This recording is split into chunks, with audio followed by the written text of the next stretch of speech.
আসসালামু আলাইকুম রহমতুল্লাহ। আমি অ্যাডভোকেট মাসুদুর রহমান, বোনাফাইড ল একাডেমির পক্ষ থেকে আপনাদের জানাই স্বাগত। আজ আমরা আলোচনা করব এলএলবি ফাইনাল পরীক্ষার্থীদের জন্য সাক্ষ্য আইন, অর্থাৎ সাক্ষ্য আইনের যে সাজেশন আমরা প্রস্তুত করেছি আপনাদের জন্য, সেখান থেকে গুরুত্বপূর্ণ কিছু প্রশ্ন আজ আমি আলোচনা করব। আমাদের প্রথম প্রশ্ন, মৃত্যুকালীন ঘোষণা কি? এর সাথে আরও কিছু আনুষঙ্গিক প্রশ্ন আছে, আমি সেগুলো ধাপে ধাপে উত্তর দিব। প্রথমে আসি, মৃত্যুকালীন ঘোষণা কি? মৃত্যুকালীন ঘোষণার কোনো সংজ্ঞা সাক্ষ্য আইনে প্রদান করা হয়নি, তবে সাক্ষ্য আইনের ৩২-১ উপধারায় মৃত্যুকালীন ঘোষণার বিষয়ে বলা আছে। সেখানে বলা হয়েছে যে মৃত্যুর পূর্বে যদি কোনো ব্যক্তি তার মৃত্যুর কারণ অথবা যে অবস্থায় তার মৃত্যু হয়েছে বা পারিপার্শ্বিক অবস্থা, সেগুলো যদি বিবৃতি প্রদানের মাধ্যমে বলে যায়, তাহলে সেক্ষেত্রে সেটা হবে মৃত্যুকালীন ঘোষণা। অর্থাৎ কোনো ব্যক্তি মারা যাওয়ার পূর্বে তার মৃত্যুর কারণ, যে পরিস্থিতি বা যে অবস্থা তার মৃত্যুর জন্য দায়ী, সেই পরিস্থিতি বা অবস্থা সম্পর্কে যে বিবৃতি প্রদান করে, তাই মৃত্যুকালীন ঘোষণা। এখন এই মৃত্যুকালীন ঘোষণা সেটা হতে পারে লিখিত, সেটা হতে পারে মৌখিক, এমনকি ইশারা ইঙ্গিতের মাধ্যমেও হতে পারে। প্রশ্ন আসতে পারে যে এই মৃত্যুকালীন ঘোষণা কার কাছে দিলে তা গ্রহণযোগ্য হয়? মৃত্যুকালীন ঘোষণা যে কোনো ব্যক্তির নিকট দিলেই গ্রহণযোগ্য হবে, এমনকি পুলিশের নিকট দিলেও গ্রহণযোগ্য হবে। কারণ মৃত্যুকালীন ঘোষণা কার কাছে দিতে হবে বা কার নিকট দিতে হবে, এই ধরনের কোনো সুনির্দিষ্ট ধরাবাঁধা নিয়ম নেই। পুলিশ, ম্যাজিস্ট্রেট, নিকটাত্মীয়, অপরিচিত কোনো ব্যক্তি, যে কোনো কারো কাছে কি করা যাবে? আপনার মৃত্যুকালীন ঘোষণা প্রদান করা যাবে। আমাদের পরবর্তী প্রশ্ন, মৃত্যুকালীন ঘোষণা সাক্ষ্য হিসাবে কি কারণে গ্রহণীয় হয়? অর্থাৎ একজন ব্যক্তি মারা যাওয়ার পূর্বে কোনো বিবৃতি দিল, তারপর সে মারা গেল, তো তাকে তো আর আদালতে আনা সম্ভব হয় না। তবু সেই ব্যক্তির বক্তব্য বা বিবৃতি কেন সাক্ষ্য হিসাবে গ্রহণ করা, এটাই হচ্ছে প্রশ্নে জানতে চাওয়া হয়েছে। অনেকগুলো কারণ আছে, তার মধ্যে মূল যে কারণ সেটা হচ্ছে, যে ব্যক্তি মৃত্যুকালীন ঘোষণা দিল সেই ব্যক্তি কিন্তু একজন চাক্ষুষ সাক্ষী, অর্থাৎ ঘটনায় যিনি ভিকটিম তিনি তো ঘটনা সম্পর্কে সবচেয়ে ভালো জানবেন, এটাই তো স্বাভাবিক। এখন সেই ব্যক্তি মারা গেলে তো আর আদালতে উপস্থিত হতে পারবে না। এখন এরকম একজন গুরুত্বপূর্ণ ব্যক্তির বিবৃতি একটা মামলার জন্য অনেক বেশি গুরুত্বপূর্ণ, যার দরুন এই ব্যক্তি যেহেতু আদালতে আর উপস্থিত হতে পারবে না, অর্থাৎ ব্যক্তিটি যেহেতু মারা গিয়েছে বা মারা যায়, তো সেক্ষেত্রে কি হয়, মারা যাওয়ার পূর্বে সে যার কাছে বিবৃতি দিল সেই ব্যক্তি আদালতে এসে বলতে পারবে যে অমুক ব্যক্তি মারা যাওয়ার পূর্বে আমার কাছে এই বিবৃতিগুলো বা এই ঘটনা বলেছে। তাহলে যেহেতু সবচেয়ে গুরুত্বপূর্ণ ব্যক্তি বা মামলার ভিকটিম বা যিনি সব ঘটনা প্রত্যক্ষভাবে দেখেছেন, চাক্ষুষ সাক্ষী আমরা যাকে বলি, তার সাক্ষ্য মামলায় গুরুত্বপূর্ণ, সেহেতু কোনো একজন ব্যক্তি যদি মারা যাওয়ার পূর্বে এরকম বিবৃতি প্রদান করে যায়, তাহলে তার সাক্ষ্য, তার বিবৃতি আদালত গ্রহণ করে থাকে। আরও একটা কারণ আছে, সেটা হচ্ছে আমাদের বাংলাদেশে ধরা হয় যে কোনো একজন ব্যক্তি যখন মারা যায় তখন সাধারণত সে ইহজাগতিক কোনো বিষয়ের মধ্যে থাকে না, তার চিন্তাভাবনা থাকে পারলৌকিক, অর্থাৎ পরকালের বিষয়বস্তু তার মাথায় থাকে, যার দরুন সে সাধারণত মিথ্যা কথা বলে না। অর্থাৎ মৃত্যুসজ্জায় বা মৃত্যুর পর্বে কোনো মানুষ সাধারণত মিথ্যা বলে না, এটাই অনুমান করা হয়। তাহলে এরকম একটা সাক্ষ্য যা সত্য হওয়ার সম্ভাবনায় বেশি, সেই সাক্ষ্যটাকে আদালত গ্রহণ করবে, এটাই তো স্বাভাবিক। আমাদের পরবর্তী প্রশ্ন, ঘোষণাকারী যদি দৈবাত বেঁচে যায়, তাহলে তার ঘোষণা কি সাক্ষ্য আইন 1872-এর বিধান অনুযায়ী সাক্ষ্য হিসাবে গ্রহণযোগ্য হবে? উত্তর হচ্ছে হবে, তবে সেটা মৃত্যুকালীন ঘোষণা হিসাবে আর কি থাকবে না, আপনার গ্রহণযোগ্যতা পাবে না। কি হিসাবে পাবে? সমর্থনমূলক সাক্ষ্য হিসাবে। অর্থাৎ কোন একজন ব্যক্তি আহত হলো, আহত হওয়ার পর তাকে কিভাবে আঘাত করা হয়েছে সেই বিষয়গুলো সে বর্ণনা দিল। অনেক সময় দেখা যায় যে ওই ব্যক্তির মৃত্যুর অনেক প্রবল সম্ভাবনা থাকে, তারপরেও কোনো কারণে সে বেঁচে যায়। অর্থাৎ আল্লাহ যদি তার হায়াত রেখে থাকে, তাহলে সে কোনো না কোনোভাবে সুস্থ হয়ে যায়।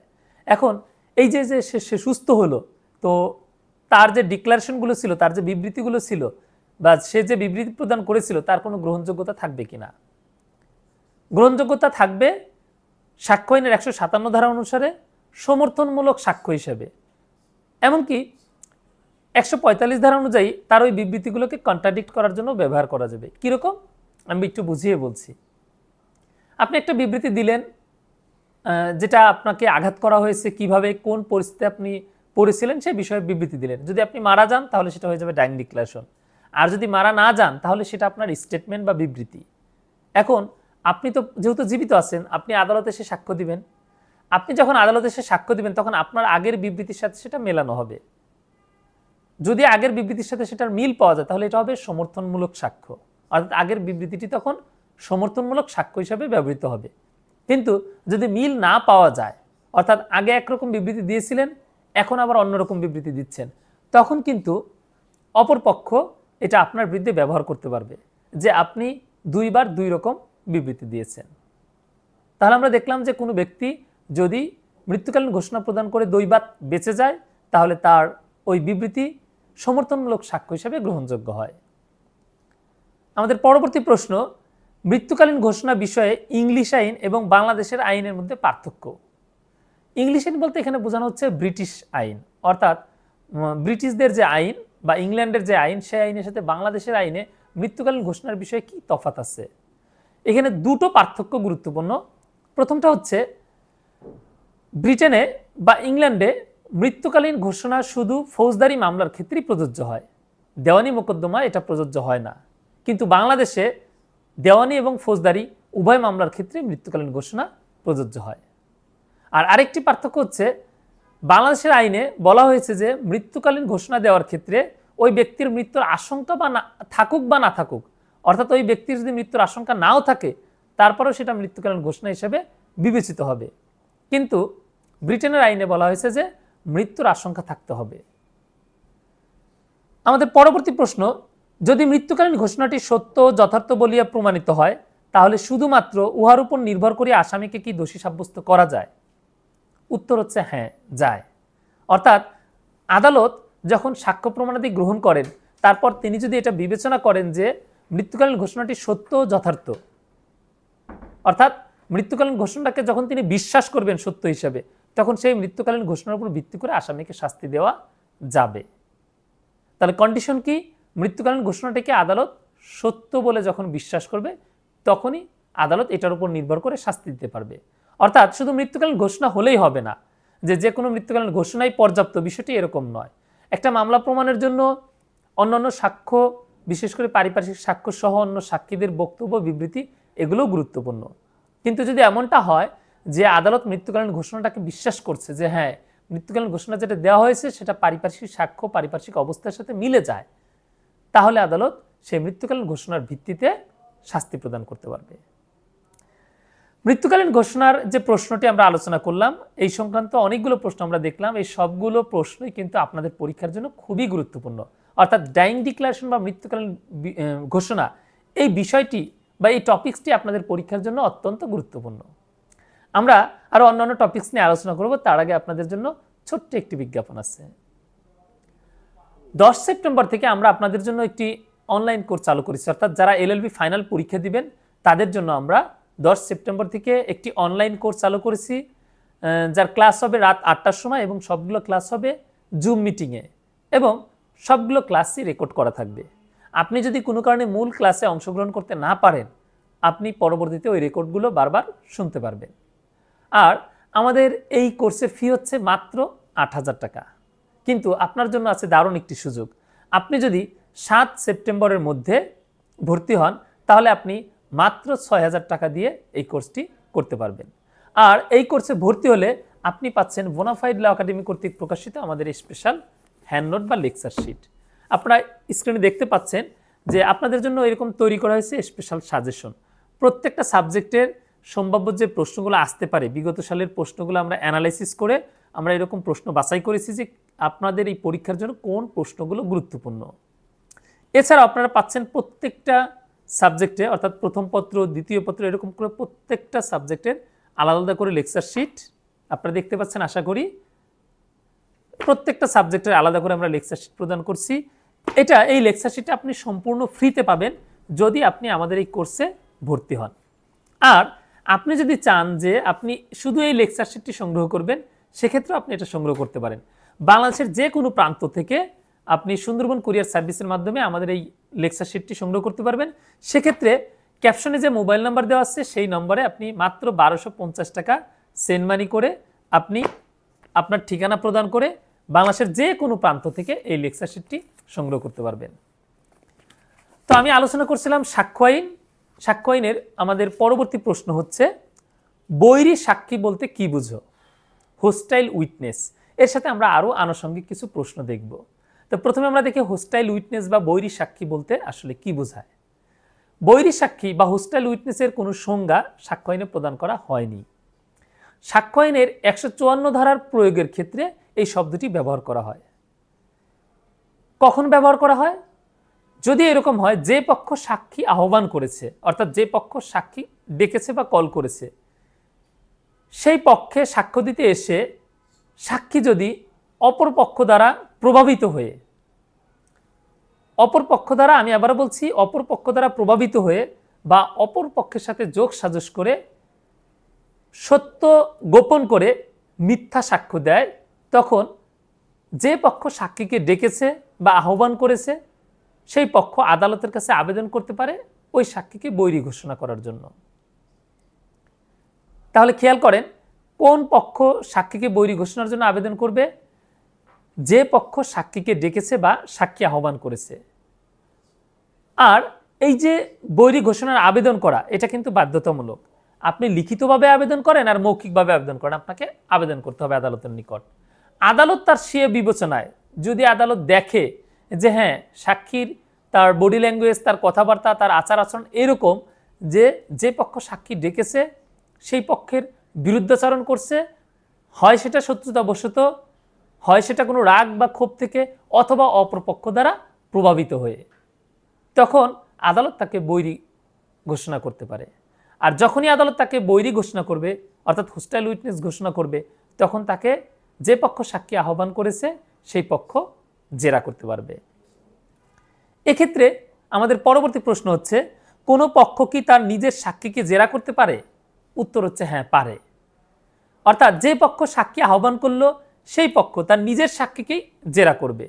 তবে জেরা করতে হলে কি, কেন পারবে? যখন তাকে বৈরী ঘোষণা করা হবে, হোস্টাইল উইটনেস ঘোষণা করা হবে, তখন তাকে জেরা করা যাবে। আর আমরা আগেই দেখলাম যে হোস্টাইল উইটনেস ঘোষণা করতে হলে আগে আদালতের কাছে আবেদন করতে হবে। আদালত যদি সন্তুষ্ট হয়, অর্থাৎ আপনি আবেদন করলেই যে আদালত সবসময় তাকে বৈরী ঘোষণা করবে সাক্ষীকে, তা না, কিন্তু আদালত যদি সন্তুষ্ট হয় তাহলেই কেবল আদালত কি করতে পারে? বৈরী ঘোষণা করতে পারে। আমাদের পরবর্তী প্রশ্ন, এক্ষেত্রে কি পদ্ধতি অনুসরণ করতে হয়? আমি ইতিমধ্যে বলেছি যে বৈরী সাক্ষীকে যদি আপনি জেরা করতে চান তাহলে আগে আপনাকে ওই সাক্ষীকে বৈরী ঘোষণা করতে হবে। আপনি যখন বৈরী ঘোষণা করবেন, হোস্টাইল উইটনেস ঘোষণা করবেন, আদালত তখন বিবেচনা করবে যে তাকে বৈরী ঘোষণা করার মতো পরিস্থিতি আছে কিনা। যদি দেখা যায় যে হ্যাঁ, আদালত যদি বিশ্বাস করে যে হ্যাঁ, এই সাক্ষী অপরপক্ষ দ্বারা প্রভাবিত, সে সত্য বলছে না, সে মিথ্যা বলছে, বা সে কোনো সুযোগ সুবিধার জন্য বা কোনো রাগ ক্ষোভ থেকে সে কি করছে? মিথ্যা বলছে, তাহলে আদালত তাকে বৈরী ঘোষণা করতে পারে। এমনকি এই যে বৈরী ঘোষণার এই বিষয়টা হতে পারে ওই সাক্ষী যখন জবানবন্দি প্রদান করে তখন, অথবা সাক্ষীকে যখন জেরা করা হচ্ছে তখন, অর্থাৎ সাক্ষ্য প্রদানের পর্যায়ে যে কোনো সময় ওই সাক্ষীকে বৈরী ঘোষণার আবেদন করা যাবে। ওদের পরবর্তী প্রশ্ন, বৈরী সাক্ষীর সাক্ষ্যের মূল্যায়ন করো। অর্থাৎ এই যে হোস্টাইল উইটনেস, তার সাক্ষীর মূল্য কত, তার সাক্ষীর গ্রহণযোগ্যতা কেমন? উত্তর হচ্ছে, অন্য আরেকজন সাক্ষীর যেরকম সাক্ষীর মূল্য আছে, একজন বৈরী সাক্ষীর একই রকম মূল্য আছে। কেন? কারণ হচ্ছে তাকে বৈরী ঘোষণা করা হয়েছে, তার মানে এই না সে বিশ্বাসের অযোগ্য বা সে যা বলছে সব মিথ্যা বলছে। কারণ সে এমনও হতে পারে যে সে সবগুলো সত্য বলেছে, একটা পয়েন্টে বা একটা নির্দিষ্ট বিষয়ে সে মিথ্যা বলেছে। এখন শুধু একটা বিষয়ে সে মিথ্যা বলেছে বা একটা বিষয়ে সে এরকম বিবৃতি দিয়েছে যা মনে হচ্ছে যে অপরপক্ষ দ্বারা প্রভাবিত, শুধু একটা কারণে তার সকল বিবৃতি বিশ্বাস না করার কোনো কারণ নেই। তো সুতরাং একজন সাধারণ সাক্ষীর বিবৃতি বা বক্তব্যের যে গুরুত্ব বা সাক্ষ্যের যে মূল্য, হোস্টাইল উইটনেসের সাক্ষ্যেরও একই মূল্য। তো সুতরাং আমরা বলতে পারি যে বৈরী সাক্ষীর সাক্ষ্যের যথাযথ গুরুত্ব আছে। আমরা সাক্ষ্য আইন আলোচনা করছি, আমরা আরও কিছু প্রশ্ন আলোচনা করব। তার আগে আবার ছোট্ট করে আপনাদের কাছে একটি বিষয় জানাতে চাচ্ছি, সেটা হচ্ছে আসছে 10 সেপ্টেম্বর থেকে আমরা আপনাদের জন্য একটি অনলাইন কোর্স চালু করেছি, যেখানে রাত 8টার সময় ক্লাস হবে, অর্থাৎ 8টা থেকে রাত 9টা পর্যন্ত ক্লাস হবে, এবং ক্লাসগুলো হবে হচ্ছে জুম মিটিংয়ে। একটা নির্দিষ্ট শিডিউল মেনটেন করে আমরা এই ক্লাসগুলো নিব, এবং সবগুলো ক্লাস রেকর্ড করা থাকবে। আপনি যদি কোনো কারণে মূল ক্লাসটা মিস করেন, তাহলে আপনি কি করতে পারবেন, এই রেকর্ডগুলো বারবার শুনতে পারবেন। কোর্স ফি হচ্ছে মাত্র 8,000 টাকা, কিন্তু আপনার জন্য আছে একটা দারুণ সুযোগ। আপনি যদি 7 সেপ্টেম্বরের মধ্যে ভর্তি হন, তাহলে আপনি মাত্র 6,000 টাকা এই কোর্সটি করতে পারবেন। আর আপনি যদি এই 6,000 টাকা দিয়ে কোর্সে ভর্তি হন, তাহলে আপনি পাচ্ছেন বোনাফাইড ল একাডেমি কর্তৃক প্রকাশিত স্পেশাল লেকচার শিট বা হ্যান্ড নোট। আপনারা দেখতে পাচ্ছেন প্রত্যেকটা সাবজেক্টের এরকম আলাদা করে লেকচার শিট বা হ্যান্ড নোট প্রস্তুত করেছি আমরা, যা আপনাদেরকে সম্পূর্ণ ফ্রিতে প্রদান করব যদি আপনারা এই কোর্সে ভর্তি হন। আর আপনি যদি চান যে আপনি এই কোর্সে ভর্তি হতে ইচ্ছুক না, কিন্তু আপনি এই লেকচার শিটটি সংগ্রহ করতে চান, সেক্ষেত্রে আপনি বাংলাদেশের যে কোনো প্রান্ত থেকে সুন্দরবন কুরিয়ার সার্ভিসের মাধ্যমে এই লেকচার শিটটি সংগ্রহ করতে পারবেন। মূল্য হচ্ছে মাত্র 1250 টাকা। ক্যাপশনে যে মোবাইল নাম্বারটি দেওয়া আছে সেই নাম্বারে যোগাযোগ করে আপনারা এই লেকচার শিটটি সংগ্রহ করতে পারবেন। প্রত্যেকটা সাবজেক্টের আলাদা করে লেকচার শিট, পাশাপাশি প্রত্যেকটা সাবজেক্টের আমরা সাজেশন প্রস্তুত করেছি। আর লেকচার শিটগুলো খুবই সহজ এবং সাবলীল ভাষায় লেখা হয়েছে, এবং এখান থেকে যথেষ্ট পরিমাণ প্রশ্ন কমন পাবেন ইনশাল্লাহ। আমরা পরবর্তী প্রশ্ন আলোচনা করব। পরবর্তী প্রশ্ন হচ্ছে, মৌখিক সাক্ষ্য সকল ক্ষেত্রে প্রত্যক্ষ হইবে, এই নীতিটি বিশদ ব্যাখ্যা করো, এই নীতির ব্যতিক্রম আছে কিনা। মৌখিক সাক্ষ্য অর্থাৎ মুখের বিবৃতির মাধ্যমে যে সাক্ষ্য প্রদান করা, সেটাকে বলা হয় মৌখিক সাক্ষ্য। আর মৌখিক সাক্ষ্য সবসময় কি হবে, প্রত্যক্ষ হবে, অর্থাৎ oral evidence must be direct.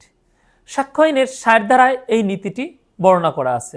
সেখানে বলা হয়েছে, যা দেখার যোগ্য তা যে ব্যক্তি দেখেছেন সেই ব্যক্তি সাক্ষ্য দিবেন, যা শ্রবণ করার যোগ্য তা যে ব্যক্তি শুনেছেন সেই ব্যক্তি সাক্ষ্য দিবেন, আর যা ইন্দ্রিয় দ্বারা অনুভব করার যোগ্য তা যিনি ইন্দ্রিয় দ্বারা অনুভব করেছেন তিনি সাক্ষ্য দেবেন। অর্থাৎ মূল কথা হচ্ছে যে যেটা দেখা যায় সেটা আপনাকে দেখতে হবে, তাহলে আপনি ওই বিষয়ে সাক্ষ্য দিতে পারবেন। আপনি সেটা দেখেননি, আপনি শুনেছেন অন্যের কাছে যে এরকম একটা ঘটনা ঘটেছে, তাহলে আপনি সেই বিষয়ে সাক্ষ্য দিতে পারবেন না। এটাকে বলা হচ্ছে oral evidence must be direct, বা হচ্ছে মৌখিক সাক্ষ্য সকল ক্ষেত্রে প্রত্যক্ষ হবে। আর এটাকে বলা হয় বেস্ট এভিডেন্স রুল। কারণ কি, কারণ যা আপনি নিজে দেখেছেন, যা নিজে শ্রবণ করেছেন, যা নিজে উপলব্ধি করেছেন, এটাই তো বেস্ট এভিডেন্স। এর চেয়ে উত্তম সাক্ষ্য তো আর হয় না। প্রশ্ন হচ্ছে, এই যে বেস্ট এভিডেন্স রুল বা মৌখিক সাক্ষ্য সকল ক্ষেত্রে প্রত্যক্ষ হবে, এর কোনো ব্যতিক্রম আছে কিনা। উত্তর হচ্ছে হ্যাঁ, ব্যতিক্রম আছে। সেটা কি, সেটা হচ্ছে মৃত্যুকালীন ঘোষণা। আমরা কিছুক্ষণ পূর্বে মৃত্যুকালীন ঘোষণা আলোচনা করেছি। সেখানে আমরা দেখতে পেয়েছি যে একজন ব্যক্তি মারা যাওয়ার পূর্বে তিনি তার মৃত্যুর কারণ সম্পর্কে একটা বিবৃতি, সেটা লিখিত হোক, সেটা মৌখিক হোক, সেটা ইশারা ইঙ্গিতের মাধ্যমে হোক, অন্য আরেকজনের কাছে প্রদান করেন। এই যে অন্য আরেকজনের কাছে প্রদান করলেন, তিনি কিন্তু মূল ঘটনাটা দেখেননি, তিনি ভিকটিমের কাছে শুনলেন। এখন ভিকটিম যেহেতু মারা গিয়েছে, সুতরাং এই যে তিনি যে শুনলেন, তিনি আদালতে গিয়ে এটা বলতে পারবেন যে ভিকটিম আমার কাছে এই বিষয় বলেছে। এই একটা ক্ষেত্রে কি হবে, এই ব্যতিক্রমটা গ্রহণযোগ্য হবে। অর্থাৎ oral evidence must be direct, এই নীতির ব্যতিক্রম হচ্ছে মৃত্যুকালীন ঘোষণা। মৃত্যুকালীন ঘোষণার ক্ষেত্রে ঘটনা চাক্ষুষভাবে না দেখেও কি করা যায়, ওই বিষয়ে সাক্ষ্য দেওয়া যায়। আমাদের পরবর্তী প্রশ্ন, প্রমাণের ভার সম্পর্কিত সাধারণ নিয়মাবলী ব্যাখ্যা করো। অর্থাৎ বার্ডেন অফ প্রুফ নিয়ে আমরা আলোচনা করব।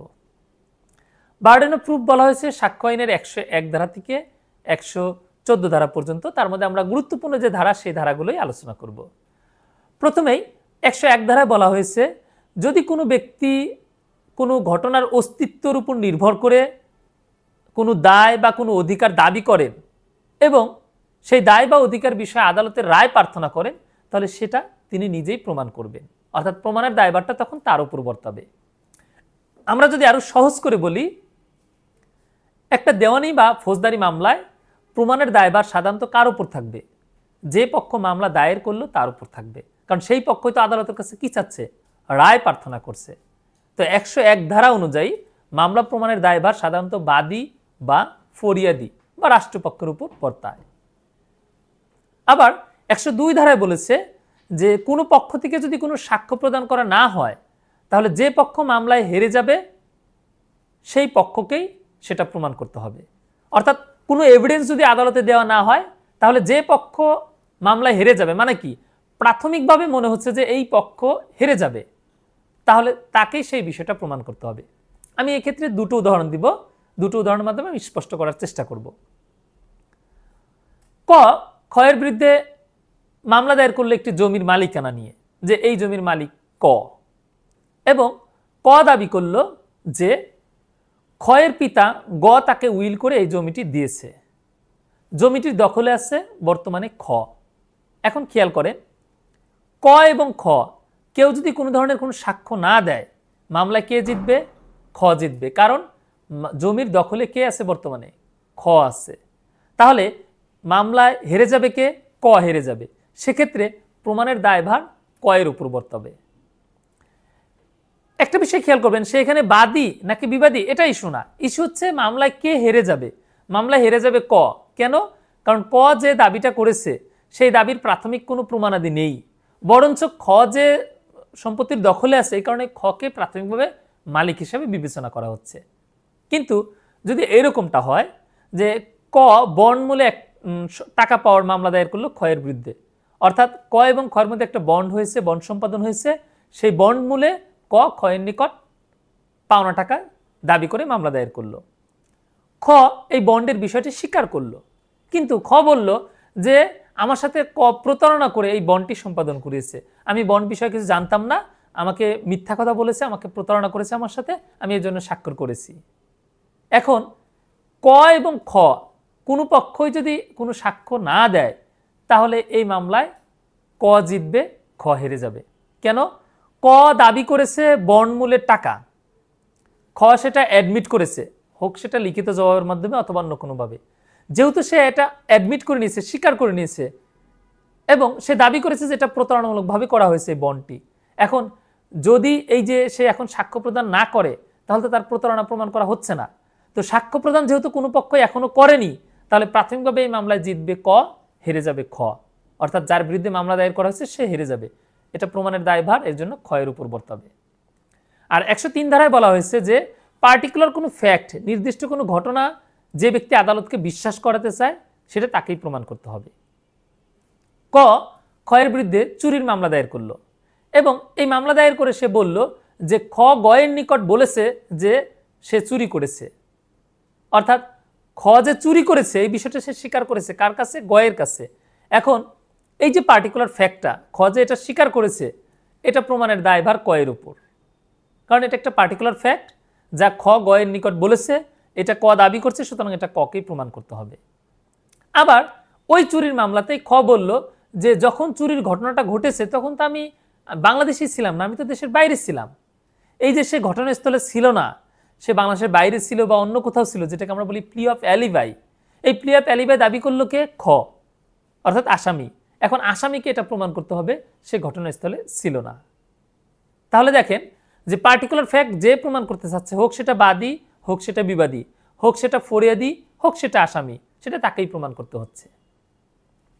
আর 104 ধারায় বলা হয়েছে যে কোনো একটা সাক্ষ্য গ্রহণ করার জন্য অন্য যে এভিডেন্স প্রয়োজন সেই এভিডেন্সের বিষয়টি প্রমাণ করার দায়িত্ব যিনি সাক্ষ্যটাকে গ্রহণ করাতে চাচ্ছেন, গ্রহণীয় করাতে চাচ্ছেন। যেমন আপনি ডাইং ডিক্লারেশন প্রমাণ করতে চাচ্ছেন যে ক মারা যাওয়ার পূর্বে আপনার কাছে এই বিবৃতিটি প্রদান করে গেছে, তাহলে আগে আপনাকে প্রমাণ করতে হবে যে ক মারা গিয়েছে, কারণ ক মারা গেলেই তার মৃত্যুকালীন ঘোষণা প্রাসঙ্গিক হবে। সুতরাং এই মৃত্যুকালীন ঘোষণা প্রাসঙ্গিক হওয়ার জন্য প্রথমে ক এর মৃত্যু প্রমাণ করা আবশ্যিক।